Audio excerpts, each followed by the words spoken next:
গুৰু দেৱদামোদৰৰ ধৰ্মত বেদাদি শাস্ত্ৰ খণ্ড ৬৬ ভাগৱত পুৰাণৰ চতুৰ্থ স্কন্ধৰ একাদশ অধ্যায়ৰ শিৰোনাম স্বয়ম্ভুৱ মনুৰ তত্ত্ব উপদেশৰ দ্বাৰা ধ্ৰুৱৰ ৰণৰ পৰা নিবৃত্তিকৰণ। এই ঘটনাৱলীৰ প্ৰবাহ আমি নিবেদন কৰিব আগবাঢ়িছোঁ। শ্ৰোতা দৰ্শক মণ্ডলীক নমস্কাৰ কৰি গুৰুদেৱক হৃদয়ত ধাৰণ কৰি এই খণ্ডত মন মেলিছোঁ। মৈত্ৰেয়ে বিদুৰক সেই ঘটনাৱলীৰ বিৱৰণ দিব ধৰিলে। পূৰ্বতে উল্লেখ কৰা ঋষিসকলৰ উপদেশাৱলীৰ স্মৰণ কৰি ধ্ৰুৱই মন স্থিৰ কৰিলে। প্ৰথমে আচমনেৰে নিজকে শুদ্ধ কৰি নিজ ধনুত নাৰায়ণ অস্ত্ৰ সন্ধান কৰিলে। হে বিদুৰ, জ্ঞানৰ উদয় হোৱা মাত্ৰে যেনেকৈ ৰাগ ক্লেশ প্ৰবৃত্তি নিবিষ্ট হয়, তেনেকৈ নাৰায়ণ অস্ত্ৰ সন্ধান কৰা মাত্ৰে গুহ্যক নিৰ্মিত মায়াসমূহ বিনাশ হ'ল। ধ্ৰুৱই শৰ আসনত নাৰায়ণ অস্ত্ৰ সন্ধান কৰাৰ লগে লগে সেই ঠাইৰ পৰা বহু সংখ্যক শৰ নিঃসৃত হ'ল। ময়ূৰসকলে যেনেকৈ ভীষণ অনুকম্পনত চিঞৰি চিঞৰি বনৰ ভিতৰত প্ৰৱেশ কৰে, ঠিক তেনেদৰে শৰবিলাক যক্ষ সেনানীৰ বুকুত প্ৰৱেশ কৰিব ধৰিলে। সেই শৰবিলাকৰ ৰূপ আছিল অপূৰ্ব। শৰবিলাকৰ মুখৰ দুই প্ৰান্ত দেখিবলৈ স্বৰ্ণমণ্ডিত, ভাগবিলাক কলসংহৰ দানাৰ দৰে মনোহৰ। যুদ্ধভূমিত সেই শৰবিলাকে যক্ষ সেনাসকলক পীড়িত কৰাত তেওঁলোক অত্যন্ত ক্ষিপ্ত হৈ উঠিল। শৰবিলাকে ফণা তুলি গৰুড়ক আক্ৰমণ কৰিব উদ্যত হোৱাৰ দৰে যক্ষ সেনাসকলে নিজ অস্ত্ৰ ধাৰণ কৰি ধ্ৰুৱৰ পিনে ধাৱিত হ'ল। ৰণভূমিত যক্ষসকলে ধ্ৰুৱক আক্ৰমণ উদ্যত দেখি তেওঁলোকক লক্ষ্য কৰি বাণ বৰ্ষণ কৰিব ধৰিলে। তেওঁৰ অবিৰাম শৰ বৰ্ষণ কৰাৰ ফলত যক্ষসকলৰ বাহু, উৰু, গ্ৰীৱা, উদৰ প্ৰভৃতি ছেদিত হ'ল। ঊৰ্ধৰেতা সন্ন্যাসীসকলে সূৰ্যমণ্ডল ভেদ কৰি যি লোকত গমন কৰে, সেই লোকত ধ্ৰুৱৰ দ্বাৰা আক্ৰান্ত যক্ষসকল গমন কৰিলে। মহাবীৰ ধ্ৰুৱই অজস্ৰ নিৰপৰাধ যক্ষক বধ কৰিব উদ্যত হোৱা দেখি পিতামহ স্বয়ম্ভুৱ মনুই দয়া কৰি সেই ঠাইত উপনীত হ'ল। ঋষিসকলৰ সতে মনু সেই ঠাইত উপস্থিত হৈ ধ্ৰুৱক ক'ব ধৰিলে, ধ্ৰুৱ, তুমি অন্যায় ক্ৰোধৰ বশৱৰ্তী হৈ নিৰপৰাধ যক্ষসকলৰ প্ৰতি অন্যায় কৰিছা। তোমাৰ এই ক্ৰোধ নৰকৰ দ্বাৰ স্বৰূপ আৰু পাপপূৰ্ণ। এই প্ৰকাৰৰ পাপ সদায় বৰ্জনীয়। তুমি এই নিন্দিত কৰ্মৰ পৰা নিবৃত্ত হোৱা। বৎস ধ্ৰুৱ, তুমি নিৰপৰাধ যক্ষসকলক নিধন কৰিব আৰম্ভ কৰা কাৰ্য অতিকৈ নিন্দনীয়। এই আপাদ আমাৰ কুলৰ বাবে উচিত কৰ্ম নহয়। ভাতৃ বৎসল ধ্ৰুৱ, তোমাৰ ভ্ৰাতাৰ শোকত অভিতপ্ত হৈ তুমি অধীৰ হৈছা। মাত্ৰ এজন যক্ষৰ অপৰাধত বহু নিৰপৰাধ যক্ষৰ হত্যালীলাত মত্ত হৈছা। এই প্ৰত্যক্ষ পৰিদৃশ্যমান দেহক আত্মাৰূপত অনুভৱ কৰি পশুৰ সদৃশে পৰস্পৰৰ প্ৰতি দেহমূলক আচৰণত লিপ্ত হৈছা। তুমি এই যি প্ৰতিহিংসাত মত্ত হৈ উঠিছা, সেয়া কেতিয়াও ভগৱান হৃষিকেশৰ অনুগামীসকলৰ কাম্য নহয়। তুমি সৰ্বভূতক আত্মজ্ঞান কৰি সৰ্বভূতময় শ্ৰীহৰিৰ উপাসনা কৰিছা। তাতেই তুমি নিৰন্তৰ শ্ৰীহৰিৰ ধ্যান কৰি থাকা। তুমি ভগৱানৰ ভক্তগণৰো অতি প্ৰিয় পাত্ৰ।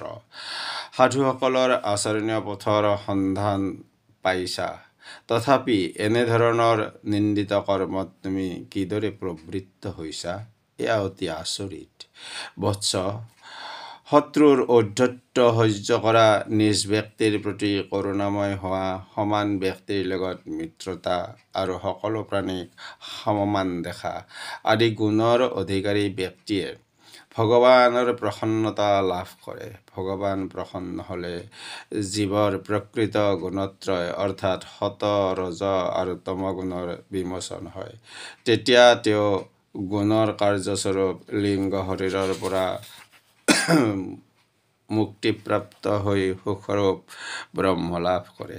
তুমি যদি আত্মতত্ত্ব বিচাৰ কৰিব পাৰা তেন্তে দেখিবা তোমাৰ ভাইৰ কোনো অস্তিত্ব নাই। গতিকে তোমাৰ ভাইক কোনোবাই বধ কৰিছে, সেয়া তোমাৰ ক্ৰোধৰ কাৰণ হ'ব নোৱাৰে। এই পৃথিৱীবাদী পঞ্চভূত দেহ আকাৰত পৰিণত হৈ স্ত্ৰী আৰু পুৰুষ ৰূপত সৃষ্টি হয়। এই কথা প্ৰচলিত যে স্ত্ৰী পুৰুষৰ পৰস্পৰৰ সহায়ত এই সংসাৰত অন্যান্য স্ত্ৰী পুৰুষৰ জন্ম হয়। হে ৰাজন, এইদৰে পৰমাত্মাৰ মায়াৰ প্ৰভাৱত মুনিবিলাকৰ বৈষম্যৰ কাৰণে সৃষ্টি, স্থিতি আৰু সংহাৰ কাৰ্য প্ৰৱৰ্তিত হয়। সতগুণৰ আধিক্য হেতু স্থিতি, ৰজগুণৰ আধিক্যৰ কাৰণে সৃষ্টি আৰু তমগুণৰ আধিক্যজনিত কাৰণত সংহাৰ ক্ৰিয়া সাধিত হয়। নিৰ্গুণ ঈশ্বৰ এই সৃষ্টি প্ৰবৃত্তিৰ কাৰণস্বৰূপ।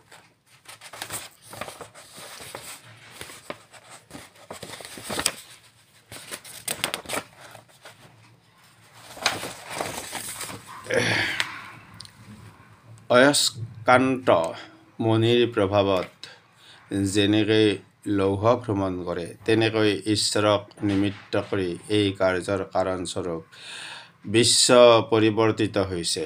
পৰম পুৰুষ পৰমেশ্বৰে কাল শক্তিৰ সাহায্যত গুণত্ৰয়ক শোভিত কৰে।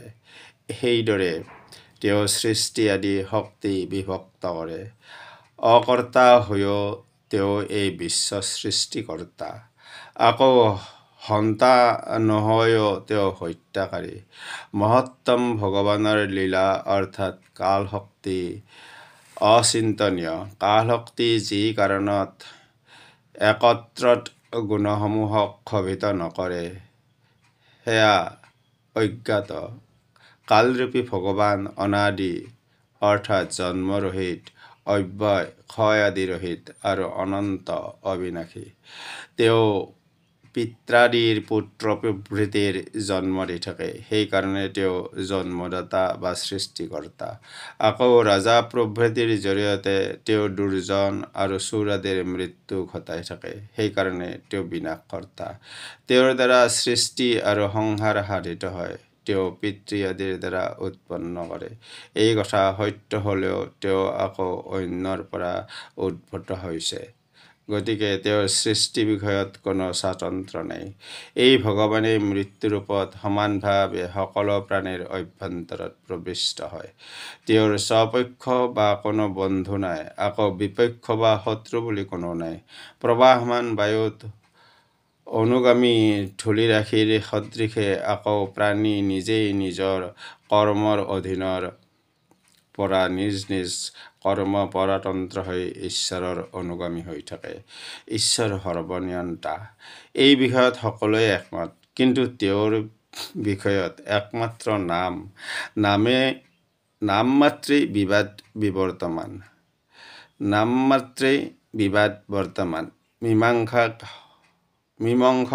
মীমাংসকসকলে তেওঁক কৰ্ম বুলি অভিহিত কৰে।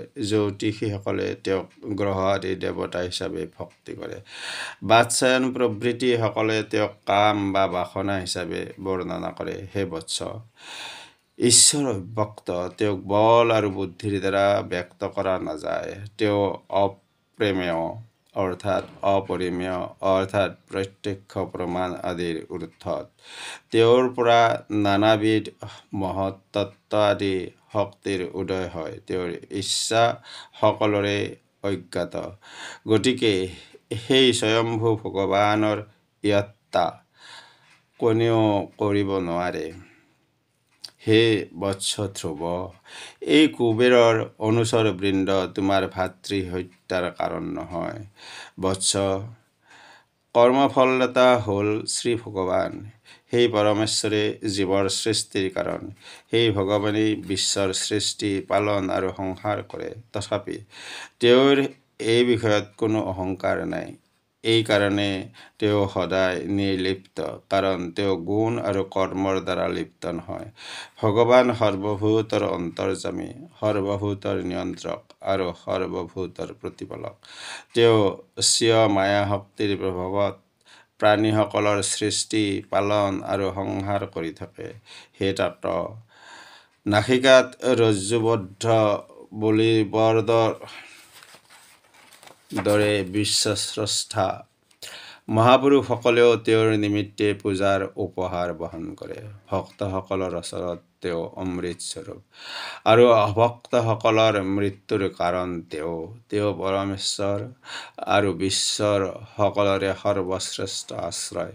গতিকে তুমি সৰ্বান্তঃকৰণে এই ভগৱানৰ আশ্ৰয় গ্ৰহণ কৰা।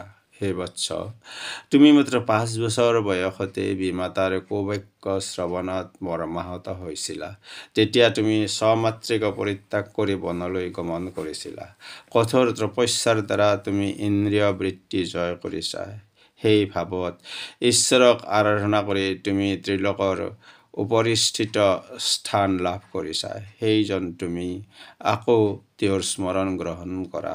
বৎস ধ্ৰুৱ, এতিয়া তুমি আত্মদৰ্শী হৈ সেই নিৰ্গুণ অবিনশ্বৰ আত্মাৰ অন্বেষণ কৰা। তেওঁ সৰ্বদাই বিমুক্ত, নিৰবিৰোধী অন্তঃকৰণেৰে সততে বিৰাজ কৰে। ভগৱানৰ পৰা পৃথক একোৱেই নাই। ভেদ জ্ঞানৰ কাৰণে তাতেই এই অসৎ বিশ্ব প্ৰতীয়মান হৈ আছে। হে তাত এই ভাৱত ঈশ্বৰ সৰ্বশক্তিমান, সৰ্বজনৰ অন্তৰ্যামী, আনন্দৰূপ আৰু অনন্ত ভগৱান ৰূপত আৰাধনা কৰা। তেওঁৰ অসীম কৃপাত তোমাৰ সুদৃঢ় অহংকাৰ গ্ৰন্থিৰূপ আমি, আমাৰ বা মই, মোৰ এই ভাৱ দূৰ হৈ যাব। ধ্ৰুৱ, তুমি ক্ৰোধ সম্বোধন কৰা, তোমাৰ মংগল হওক। হে ৰাজন, ঔষধৰ দ্বাৰা কঠিন ব্যাধিৰো উপশম হয়। তুমি তেনেকৈ প্ৰচুৰ উপদেশ বাক্য শ্ৰৱণৰ মাধ্যমত কল্যাণৰ একান্ত প্ৰতিকূল বিষয়ৰ শান্তি কৰা। ক্ৰোধত অভিভূত ব্যক্তিয়ে জনগণৰ উদ্বেগৰ কাৰণ। নিষ্কল্যাণকামী জ্ঞানী ব্যক্তি তুমি সেই ক্ৰোধৰ বশীভূত হ'বলৈ যাবা কিয়? বৎস, ধনাধিপ কুবেৰ হ'ল ভগৱান গিৰীশৰ ভ্ৰাতা। তুমি তেওঁক অৱজ্ঞা কৰিছা, কাৰণ তুমি বহু সংখ্যক নিৰপৰাধী যক্ষক ভাতৃ সন্তানবধ কৰি হনন কৰিলা। হে তাত মহৎ ব্যক্তিৰ তেজ অতীৱ ভয়ংকৰ। তেওঁৰ প্ৰবল তেজে আমাৰ বংশক বশীভূত কৰিলে সৰ্বনাশ হৈ যাব।